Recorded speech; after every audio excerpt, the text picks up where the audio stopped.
जय श्री सीताराम। जय श्री सीताराम। जय श्री सीताराम। जय शिव शंभु। जय वीर बजरंग बली।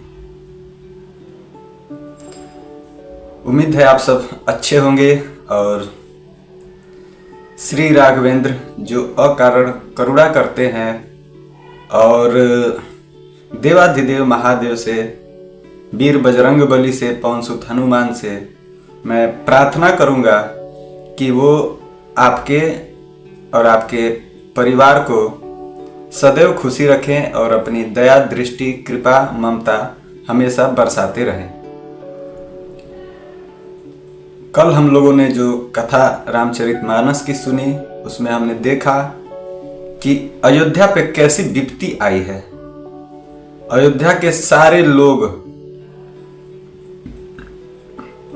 नगर निवासी, राजा, रानी, गुरु, ऋषि मुनि, सब के सब दुखी हैं।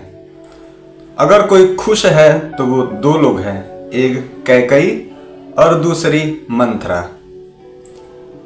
कैकई के कहलवाने पे दशरथ जी वचन दो पहले दिए थे जो उन्हें करना था, तो दो वचनों में मिला भरत जी का राज्य तिलक और श्री रामचंद्र जी का 14 वर्ष का वनवास। श्री रामचंद्र जी, लक्ष्मण जी, सीता जी पिता दशरथ जी से, माता सुमित्रा, माता कौशल्या जी से अनुमति लेकर अब राजमहल से निकलकर श्री रामचंद्र जी वशिष्ठ जी के दरवाजे पर जा रहे हैं। जब गए तो उन्होंने देखा कि सब लोग विरह की अग्नि में जल रहे हैं। पूरे अयोध्या के जितने लोग थे, नगरवासी थे, सब लोग विरह के अग्नि में जल रहे हैं। श्री रामचंद्र जी उन्हें प्रिय वचन कहकर सबको समझाया। फिर श्री रामचंद्र जी ने ब्राह्मणों की मंडली को भी बुलाया। गुरु सन कहीं बर शासन दीन्हे, आदर दान विनय कस कीन्हे, जाचक दान मान संतोषे, मीत पुनीत प्रेम परितोषे। गुरु जी से कहकर उन सबको वर्षासन अर्थात वर्ष भर का भोजन श्री रामचंद्र जी ने दिए और आदर, दान तथा विनय से उन्हें वश में कर लिया। फिर याचकों को दान और मान देकर संतुष्ट किया तथा मित्रों को पवित्र प्रेम से प्रसन्न किया। प्रभु श्री रामचंद्र जी ने दासी दास बुलाई बहोरी, गुरहि सौंपी बोले कर जोरी, सब कैसार संभार गोसाई, कर भी जनक जननी की नाई। फिर दास दासियों को प्रभु ने बुलाकर उन्हें गुरु जी को सौंप कर हाथ जोड़कर बोले कि हे गोसाई, इन सबकी माता पिता के समान सार संभार देख रेख करते रहिएगा। श्री रामचंद्र जी बार बार दोनों को हाथ जोड़कर सबसे कोमल वाणी कहते हैं कि मेरा सब प्रकार से हितकारी मित्र वही होगा जिसकी चेष्टा से महाराज जी सुखी रहेंगे। अर्थात राम जी कहते हैं कि सर्व तरफ से मेरा हितकारी वही होगा जिससे दशरथ जी को सुख पहुंचेगा।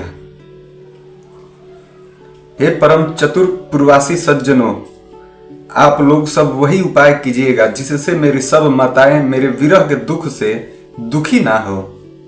इस प्रकार श्री रामचंद्र जी ने सबको समझाया और हर्षित होकर गुरु जी के चरण कमलों में सिर नवाया। फिर गणेश जी, पार्वती जी और कौशलापति महादेव जी को मनाकर तथा आशीर्वाद पाकर श्री रघुनाथ जी फिर वहां से चल दिए।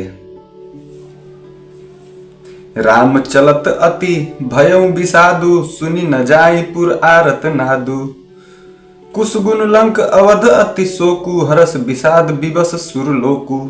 श्री रामचंद्र जी के चलते ही बड़ा भारी विषाद हो गया। नगर का आर्तनाद मर्तब अर्थात हाहाकार सुना नहीं जाता। लंका में बुरे शकुन होने लगे। अयोध्या में अत्यंत शोक छा गया और देवलोक में सब हर्ष और विषाद दोनों के वश में हो गए। इस बात का था कि अब राक्षसों का नाश होगा और विषाद अयोध्या वासियों के शोक के कारण देवताओं में था। देवता सुखी भी थे कि राम बन जाएंगे तो राक्षसों का नाश करेंगे, लेकिन अयोध्या के जो नगर के लोग का जो विषाद था, जो दुख था, जो पीड़ा था, उसे देखकर देवताओं में भी विषाद होता है। मूर्छा दूर हुई तब राजा जी जागे और सुमंत्र जी को बुलाकर ऐसा कहने लगे कि श्री राम वन को चले गए पर मेरे प्राण नहीं जा रहे हैं सुमंत्र जी। न जाने किस सुख के लिए शरीर में टिके हुए हैं मेरे प्राण। इससे अधिक बलवती और कौन सी व्यथा होगी जिस दुख को पाकर प्राण शरीर को छोड़ेंगे। और फिर धीरज धरकर राजा ने कहा, हे सखा, तुम रथ लेकर श्री रामचंद्र जी के पास जाओ। अत्यंत सुकुमार दोनों कुमारों को और सुकुमारी जानकी को रथ में चढ़ाकर वन दिखलाकर 4 दिन के बाद लौट आना, ऐसा दशरथ जी कहते हैं। यदि धैर्यवान दोनों भाई न लौटे, क्योंकि श्री रघुनाथ जी प्रण के सच्चे हैं और दृढ़ता से नियम का पालन करने वाले हैं, तो तुम हाथ जोड़कर फिर विनती करना कि हे प्रभु, जनक कुमारी सीता जी को तो कम से कम लौटा दीजिए। ऐसा दशरथ जी कह रहे हैं सुमंत जी से कि आप जाइए रथ पे लेके उनको 4 दिन तक उनके साथ रहिए। लेकिन अंत में अगर राम जी, लक्ष्मण जी, सीता जी नहीं आए तो कम से कम कोशिश कीजिएगा कि माता सीता जी को वापस लाया जा सके। जब सीता वन को देखकर डरे तब मौका पाकर मेरी यह सीख उनसे कहना कि तुम्हारे सास और ससुर ने ऐसा संदेश दिया है कि हे पुत्री, तुम लौट चलो, वन में बहुत कलेश है। कभी पिता के घर, कभी ससुराल, जहां तुम्हारी इच्छा हो वहीं रहना। इस प्रकार तुम बहुत से उपाय करना सुमंत जी। यदि सीता जी लौट आई तो मेरे प्राणों को थोड़ा सा तो सहारा जरूर हो जाएगा, नहीं तो अंत में मेरा मरण ही होगा। विधाता के विपरीत होने पर कुछ वश नहीं चल रहा है। राम, लक्ष्मण और सीता को लाकर दिखाओ। ऐसा कहकर राजा मूर्छित होकर फिर एक बार धरती पे गिर पड़े। देखिए अयोध्या में कैसी दुख की घड़ी आई है। सुमंत जी फिर राजा जी की आज्ञा पाकर सिर नवाकर और बहुत जल्दी रथ जुड़वाकर वहां गए जहां नगर के बाहर सीता जी सहित दोनों भाई थे। तब सुमंत्र नृप बचन सुनाए, करि बिनती रथ राम चढ़ाए। रथ चढ़ी रथ सिय सहित दो भाई, चले हृदय अवधहि सिरुनाई। तब वहां पहुंचकर सुमंत्र जी ने राजा के वचन श्री रामचंद्र जी को सुनाए और विनती करके उनको रथ पर चढ़ाया। सीता जी सहित दोनों भाई रथ पर चढ़कर हृदय में अयोध्या को सिर नवाकर चल दिए। श्री रामचंद्र जी को जाते हुए और अयोध्या को अनाथ होते हुए देखकर सब लोग व्याकुल होकर उनके साथ हो लिए। अब रथ के पीछे पीछे पूरे अयोध्या के नगरवासी जा रहे हैं जंगल के तरफ।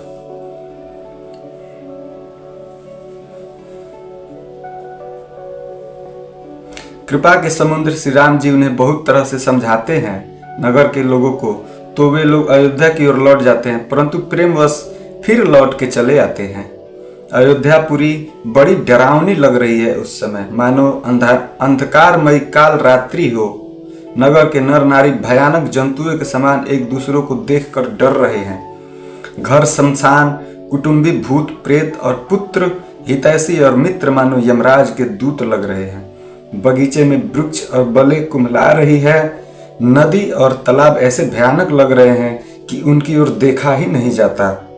करोड़ों घोड़े, हाथी, खेलने के लिए पाले हुए हिरन, नगर के गाय, बैल, बकरी आदि जितने पशु हैं, पपीहे, मोर, कोयल, चकवे, तोते, मैना, सारस, हंस और सब श्री रामचंद्र जी के वियोग में व्याकुल हुए हैं। जहां तहां ऐसे चुपचाप स्थिर होकर खड़े हैं मानो तस्वीरों में लिखकर बनाए हुए लग रहे हो। नगर मानो फलों से परिपूर्ण भरा भारी सघन वन था। नगर निवासी सब स्त्री पुरुष, बहुत से पशु पक्षी थे, अर्थात अवधपुरी धर्म, अर्थ, काम, मोक्ष चारों फलों को देने वाली नगरी थी और सब स्त्री पुरुष सुख से उन फलों को पहले प्राप्त करते थे। विधाता ने कैकेयी को भिलनी बनाया, जिसने 10 दिशाओं में दुसह दावाग्नि भयानक आग लगा दी। श्री रामचंद्र जी के विरह की इस अग्नि को लोग सह नहीं सके। सब लोग व्याकुल होकर भाग चले। सबने मन में विचार कर लिया कि श्री राम जी, लक्ष्मण जी और सीता जी के बिना सुख नहीं है। जहां श्री राम जी रहेंगे वहीं सारा समाज रहेगा। श्री रामचंद्र जी के बिना अयोध्या में हम लोगों का कुछ काम ही नहीं है।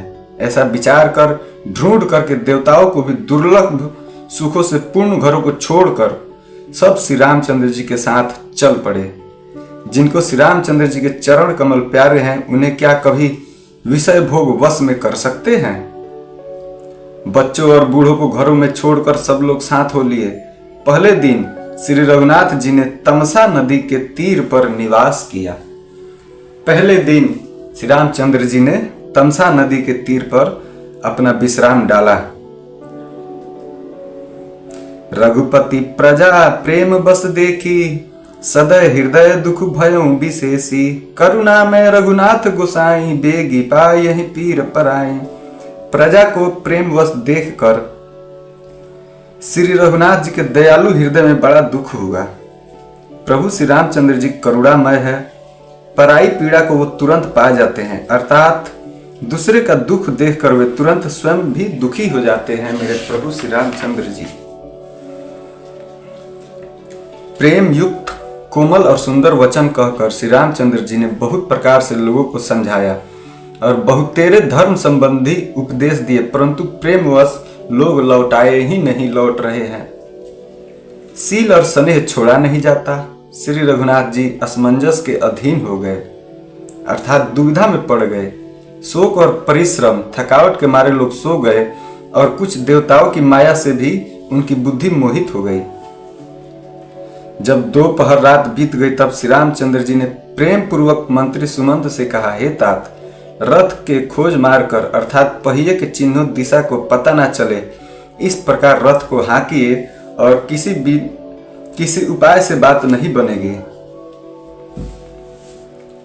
राम जी बोल रहे हैं सुमंत जी से कि रथ को ऐसे चलाइए कि रथ के जो चक्के होते हैं उसका चिन्ह ना हो जमीन पे, अगर हो भी तो कोई पहचान नहीं पाएगी किस दिशा की तरफ जा रहा है।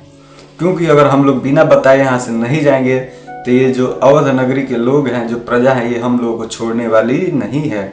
इसलिए हे सुमंत जी, रथ को कुछ इस तरीके से चलाइए कि अगर सुबह उठे लो तो इन लोगों को समझ ही नहीं आए कि राम जी किधर चले गए। शंकर जी के चरणों में सिर नवाकर श्री राम जी, लक्ष्मण जी और सीता जी रथ पर सवार हुए। मंत्री ने तुरंत ही रथ को इधर उधर खोज छिपाकर फिर चलाना शुरू कर दिया। जाके सकल लोग भय भोरू, गे रघुनाथ भयउ अति सोरू। रथ कर खोजु कतहु नहीं पावहि, राम राम कहीं चहु दिशि धावहि। सवेरा होते ही सब लोग जागे तो बड़ा शोर मच गया कि श्री रघुनाथ जी चले गए, कहीं रथ का खोज नहीं पाते। सब हे राम पुकारते हुए चारों ओर नगरवासी दौड़ रहे हैं।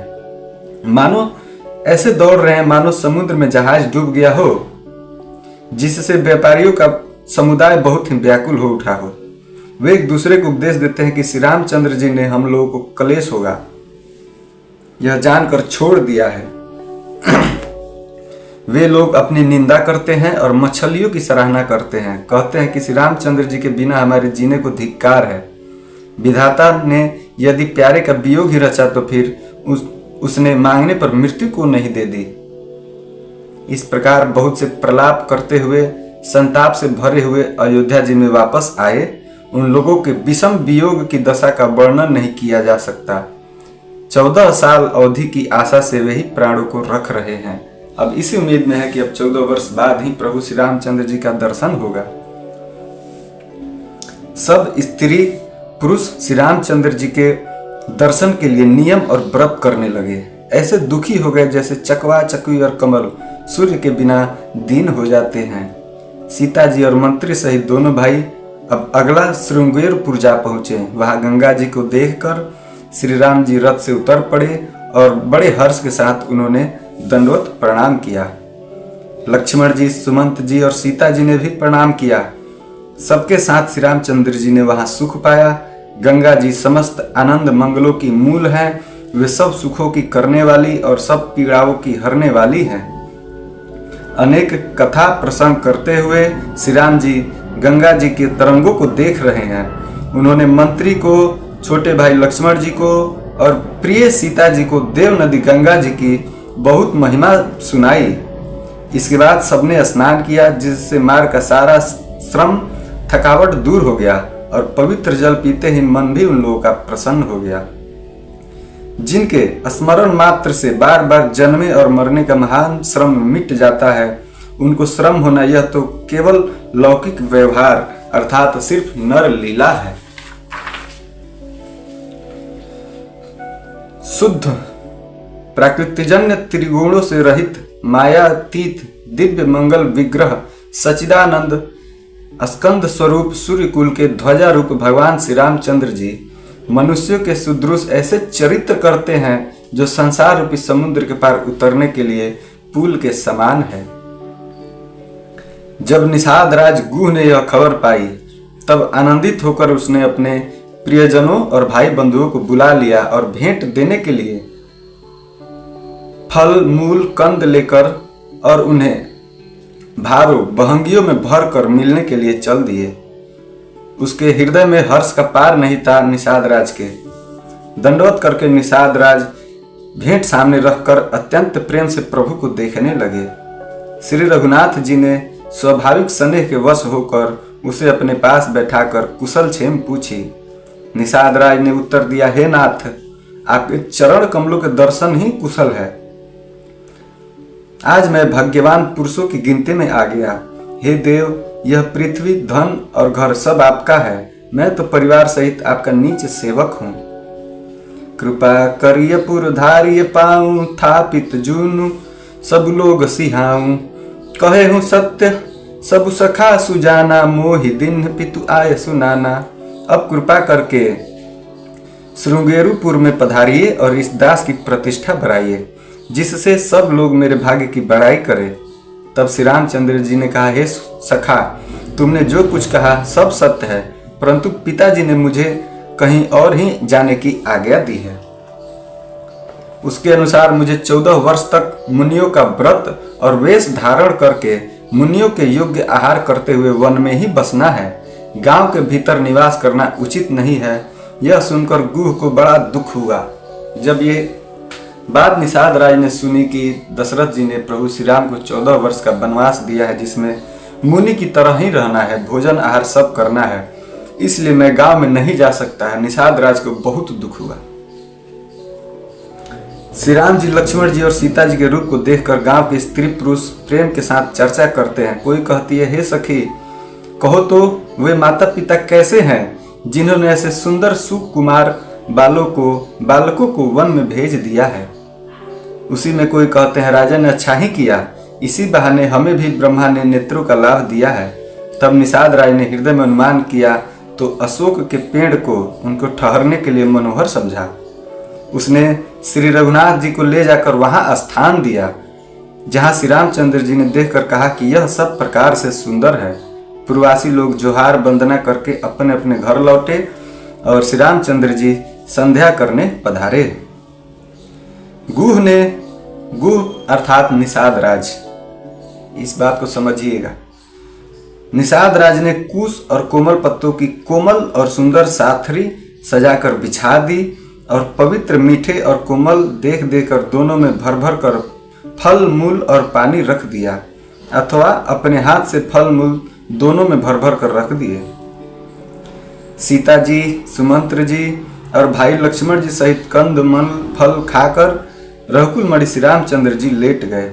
भाई लक्ष्मण जी उनके पैर दबाने लगते हैं। अब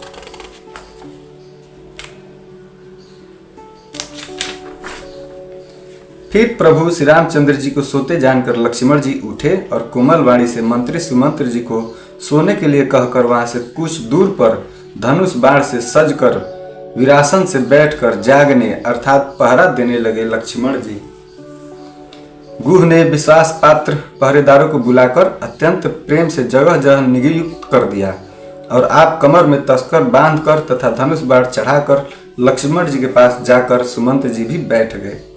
प्रभु को जमीन पर सोते देखकर प्रेमवश निषाद राज के हृदय में विषाद हो आया।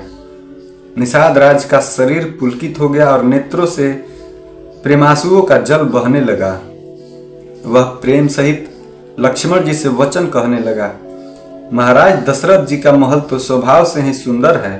इंद्र भवन भी जिसकी समानता नहीं कर पा सकता, उसमें सुंदर मड़ियों के रचे चौबारे, छत के ऊपर बंगले हैं जिन्हें मानो रति के पति कामदेव ने अपने ही हाथों से सजा कर बनाया हो। जो पवित्र बड़े बड़े विलक्षण सुंदर भोग पदार्थों से पूर्ण और फूलों की सुगंध से सुवासित है, जहाँ सुंदर पलंग और मड़ियों के दीपक हैं तथा सब प्रकार का पूरा आराम ही है, जहाँ ओढ़ने और बिछाने के लिए अनेकों वस्त्र, तकिए और गद्दे हैं, जो दूध के फेन के समान कोमल, निर्मल, उज्जवल और सुंदर है। वहां उन चौबारों में श्री सीता जी और श्री रामचंद्र जी रात को सोया करते थे और अपनी शोभा से रति और कामदेव के गर्व को हरण कर लेते थे। वही श्री सीता जी और राम जी आज घास फूस की सारथी पर थके हुए बिना वस्त्र के ही सोए हैं। ऐसी दशा में वे देखे नहीं जाते, ऐसे निषाद राज कहते हैं।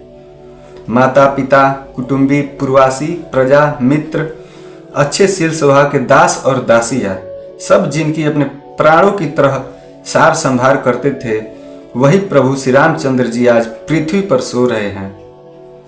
जिनके पिता जनक जी हैं, जिनका प्रभाव जगत में प्रसिद्ध है, जिनके ससुर इंद्र के मित्र रघुराज दशरथ जी हैं और पति श्री रामचंद्र जी हैं, वही जानकी जी आज जमीन पर सो रही हैं। विधाता किसको प्रतिकूल नहीं होता। सीता जी और श्री रामचंद्र जी क्या वन के योग्य हैं? लोग सच कहते हैं कि कर्म भाग्य ही अर्थात प्रधान है। कैकेयी राज की लड़की नीच बुद्धि कैकेयी ने बड़ी ही कुटिलता की, जिससे रघुनंदन श्री राम को और जानकी जी को सुख के समय दुख मिल गया। देखिए निषाद राज जी क्या क्या कह रहे हैं। वह सूर्य कुल रूपी वृक्ष के लिए कुल्हाड़ी हो गई। उस कुबुद्धि ने संपूर्ण विश्व को दुखी कर दिया। श्री राम सीता को जमीन पर सोते हुए देखकर निषाद राज को बहुत दुख हो रहा है। तब लक्ष्मण जी ज्ञान, वैराग्य और भक्ति के रस से सनी हुई मीठी और कोमल बाणी बोले, हे भाई, कोई किसी को दुख देने वाला नहीं है, सब अपने ही किए हुए कर्मों का फल भोगते हैं। आगे क्या कहते हैं?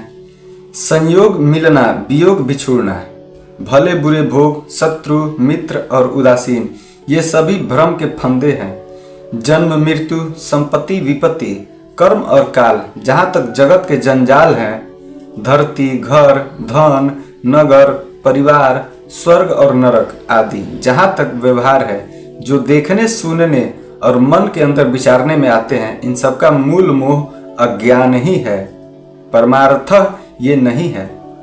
जैसे स्वप्न में राजा भिखारी हो जाए या कंगाल, स्वर्ग का स्वामी इंद्र हो जाए तो जागने पर लाभ या हानि कुछ भी नहीं है, वैसे ही इस दृश्य को, प्रपंच को हृदय से देखना चाहिए।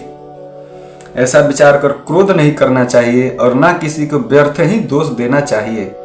सब लोग मोह रूपी रात्रि में सोने वाले हैं और सोते हुए उन्हें अनेकों प्रकार के स्वप्न दिखाई देते हैं। इस जगत रूपी रात्रि में योगी लोग जागते हैं, जो परमार्थी हैं और प्रपंच माइक जगत से छूटे हुए हैं। जगत में जीव को जागा हुआ तभी जानना चाहिए जब संपूर्ण भोग विलासों से वैराग्य हो जाए। विवेक होने पर भी मोह रूपी भ्रम भाग जाता है। तब अज्ञान का नाश होने पर श्री रघुनाथ जी के चरणों में प्रेम होता है। हे सखा, मन, वचन और कर्म से श्री राम जी के चरणों में प्रेम होना, यही सर्वश्रेष्ठ परमार्थ है और यही पुरुषार्थ है। श्री राम जी परमार्थ स्वरूप परम वस्तु पर ब्रह्मा है। वे अविगत, जानने में न आने वाले, अलख, स्थूल दृष्टि से देखने में न आने वाले, अनादि, जो आदि रहित हो, अनुपम, जिसकी कोई उपमा नहीं हो, सब विकारों से रहित हैं और भेद शून्य है, अर्थात भेद जिनका नित्य नेति नेति कह के निरूपण करते हैं, वही श्री रामचंद्र जी हैं। वही कृपालु श्री रामचंद्र जी भक्त, भूमि, ब्राह्मण और गौ और देवताओं के हित के लिए मनुष्य शरीर धारण करके लीलाएं करते हैं, जिनके सुनने से जगत के सारे जंजाल मिट जाते हैं। इस कथा को और थोड़ा बढ़ाते हैं। फिर लक्ष्मण जी कहते हैं, हे सखा, ऐसा समझ मोह को त्याग कर श्री सीताराम जी के चरणों में प्रेम करो। इस प्रकार श्री रामचंद्र जी के गुण कहते कहते सवेरा हो गया। तब जगत का मंगल करने वाले और उसे सुख देने वाले श्री रामचंद्र जी फिर जाग गए। शौच के सब कार्य करके नित्य पवित्र और सुजान श्री रामचंद्र जी ने स्नान किया। फिर बड़का दूध मंगाया और छोटे भाई लक्ष्मण जी सहित उस दूध से सिर पर जटाएं बनाई। यह देखकर सुमंत जी के नेत्रों में जल ला गया। फिर उनका हृदय अत्यंत जलने लगा। सुमंत जी का मुंह मलिन उदास हो गया। वे हाथ जोड़कर अत्यंत दीन वचन बोले, हे नाथ, मुझे कौशलनाथ दशरथ जी ने ऐसी आज्ञा दी थी कि तुम रथ लेकर श्री रामचंद्र जी के साथ जाओ। वन दिखाकर गंगा स्नान कराकर दोनों भाइयों को तुरंत लौटा लाना। सब संशय और संकोच को दूर करके राम लक्ष्मण सीता को फिर लेते आना। महाराज ने ऐसा ही कहा था। अब प्रभु जैसा आप कहें मैं वैसा ही करूं। मैं आपकी बलिहारी हूं। इस प्रकार विनती करके श्री राम जी के चरणों में गिर पड़े और उन्होंने बालक की तरह सुमंत जी रो दिए और फिर कहा, हे तात, कृपा करके वही कीजिए जिससे अयोध्या अनाथ ना हो। श्री राम जी ने मंत्री जी को उठाकर धैर्य बांधते हुए समझाया कि हे तात, आपने तो धर्म के सभी सिद्धांतों को छान डाला है। शिबी, ददीची और राजा हरिश्चंद्र ने धर्म के लिए करोड़ों अनेकों कष्ट सहे थे। बुद्धिमान राजा रंतिदेव और बलि बहुत से संकट सहकर भी धर्म को पकड़े रहे। उन्होंने धर्म का परित्याग नहीं किया। वेद, शास्त्र और पुराणों में कहा गया है कि सत्य के समान दूसरा धर्म नहीं है। मैंने उस धर्म को सहज ही पा लिया है। इस सत्य रूपी धर्म का त्याग करने से तीनों लोकों में अपयश छा जाएगा। राम जी देखिए कैसे समझा रहे हैं सुमंत जी को। प्रतिष्ठित पुरुष के लिए अपयश की प्राप्ति करोड़ों मृत्यु के समान भीषण संताप देने वाली है। हे तात, मैं आपसे अधिक क्या कहूँ, लौट कर उत्तर देने में भी पाप का भागी होता हूँ। आप जाकर पिताजी के चरण पकड़कर करोड़ों नमस्कार के साथ ही हाथ जोड़कर विनती कहिएगा कि हे तात, आप मेरी किसी बात की चिंता ना करें। आप भी पिता के समान ही मेरे बड़ी हितैषी है। हे तात, मैं हाथ जोड़कर आपसे विनती करता हूँ कि आप भी सब प्रकार से वही कर्तव्य है जिससे पिताजी हम लोगों के सोच में दुख ना पावे, आप भी वही कीजिएगा। श्री रघुनाथ जी और सुमंत का यह संवाद सुनकर निषाद राज कुटुंबियों सहित व्याकुल हो गया। फिर लक्ष्मण जी ने कुछ कड़वी बात कही। प्रभु श्री रामचंद्र जी ने उसे बहुत ही अनुचित जानकर उनको मना दिया। यहाँ पे कुछ लक्ष्मण जी माता के कई के वजह से कुछ कड़वे शब्द बोलते हैं, लेकिन राम जी उन्हें समझा देते हैं। श्री रामचंद्र जी ने सकुचाकर अपनी सौगंध दिलाकर सुमंत जी से कहा कि आप जाकर लक्ष्मण का यह संदेश नहीं कहिएगा। सुमंत जी ने फिर राजा का संदेश कहा कि सीता वन के कलेश नहीं सह सकेंगी, अतएव जिस तरह सीता अयोध्या के लौट आवे, तुमको और श्री रामचंद्र जी को वही उपाय करना चाहिए। नहीं तो मैं बिल्कुल ही बिना सहारे का होकर वैसे ही नहीं जीऊंगा जैसे बिना जल के मछलियां नहीं जीती हैं। ऐसा सुमंत जी फिर श्री रामचंद्र जी से कहते हैं। राजा ने जिस तरह जिस दीनता और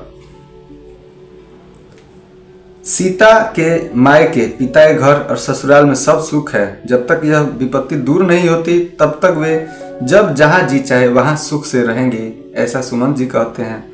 राजा ने जिस तरह जिस दीनता और प्रेम से विनती की है, वही दीनता और प्रेम कहा नहीं जा सकता। कृपा निधान श्री रामचंद्र जी ने पिता का संदेश सुनकर सीता जी को करोड़ों अनेकों प्रकार से सीख दी। उन्होंने कहा, जो तुम घर लौट जाओ तो सास ससुर गुरु प्रियजन और कुटुंबी सबकी चिंता मिट जाएगी। पति के वचन सुनकर सीता जी कहती है, हे प्राणपति, हे परम स्नेही, सुनिए। अब सीता जी फिर प्रभु श्री राम जी से क्या कहती है। हे प्रभु, आप करुणामय और परम ज्ञानी हैं। कृपा करके विचार तो कीजिए, शरीर को छोड़कर छाया अलग कैसे रोकी रह सकती है। सूर्य की प्रभा सूर्य को छोड़कर कहाँ जा सकती है और चांदनी चंद्रमा को त्याग कर कहाँ जा सकती है। इस प्रकार पति को प्रेममय विनती सुनाकर सीता जी ने मंत्री से सुहावनी बातें कहने लगी। आप मेरे पिताजी और ससुर के समान मेरा हित करने वाले हैं। आपको मैं बदले में उत्तर देती हूँ, यह बहुत ही अनुचित है किंतु हे तात, मैं आर्त होकर ही आपके सुमुख हुई हूँ, आप बुरा न मानिएगा। आर्य पुत्र स्वामी के चरण कमलों के बिना जगत में जहां तक नाते हैं सभी मेरे लिए व्यर्थ हैं। मैंने पिताजी के ऐश्वर्य की छठा देखी है, जिनके चरण रखने की चौकी से सर्व शिरोमणि राजाओं के मुकुट मिलते हैं, अर्थात बड़े बड़े राजा जिनके चरणों में प्रणाम करते हैं। ऐसे पिता का घर भी, जो सब प्रकार से सुखों का भंडार है, पति के बिना मेरे मन को भूल कर भी नहीं भाएगा। मेरे ससुर कौशल राज चक्रवर्ती सम्राट हैं, जिनका प्रभाव 14 लोकों में प्रकट है। इंद्र भी आगे होकर जिनका स्वागत करता है और अपने आधे सिंहासन पर बैठने के लिए इंद्र स्थान देता है।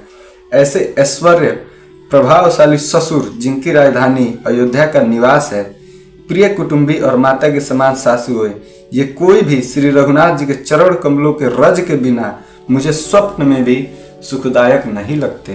देखिए माता कैसे कहती, दुर्गम रास्ते, जंगली धरती, पहाड़, हाथी, सिंह, अथाह तालाब एवं नदियां, कोल भील, हिरन और पक्षी प्राणपति रघुनाथ जी के साथ रहते, ये सभी मुझे सुख देने वाले होंगे। अतः सास और ससुर के पांव पकड़कर मेरी ओर से विनती कीजिएगा कि वे मेरा कुछ भी सोच न करे। मैं वन में स्वभाव से ही सुखी रहूंगी। वीरों में अग्रणय तथा धनुष और बाणों से भरे तरकस धारण किए मेरे प्राणनाथ और प्यारे देवर मेरे साथ है। इससे मुझे न रास्ते की थकावट है, न भ्रम है, और ना मेरे मन में कोई दुख ही है। आप मेरे लिए भूल कर भी सोच ना करें। सुमंत सीता जी की शीतल वाणी सुनकर ऐसे व्याकुल हो गए जैसे सांप मणि खो जाने पर। नेत्रों से कुछ सूझता नहीं, कानों से सुनाई नहीं देता। वे बहुत व्याकुल हो गए, कुछ कह नहीं सकते। फिर श्री रामचंद्र जी उनका बहुत प्रकार से समाधान किया, तो भी उनकी छाती ठंडी नहीं हो रही थी। साथ चलने के लिए मंत्री ने अनेकों प्रयास किए, पर रघुनंदन श्री राम उन सब युक्तियों का यथोचित उत्तर देते चले गए। श्री राम जी की आज्ञा मेटी नहीं जा सकती। कर्म की गति बहुत कठिन है, उस पर कुछ भी वश नहीं चलता। श्री राम, लक्ष्मण और सीता जी के चरणों में सिर नवाकर सुमंत इस तरह लौटे जैसे कोई व्यापारी अपना मूल धन पूंजी गंवाकर लौट जाते हैं।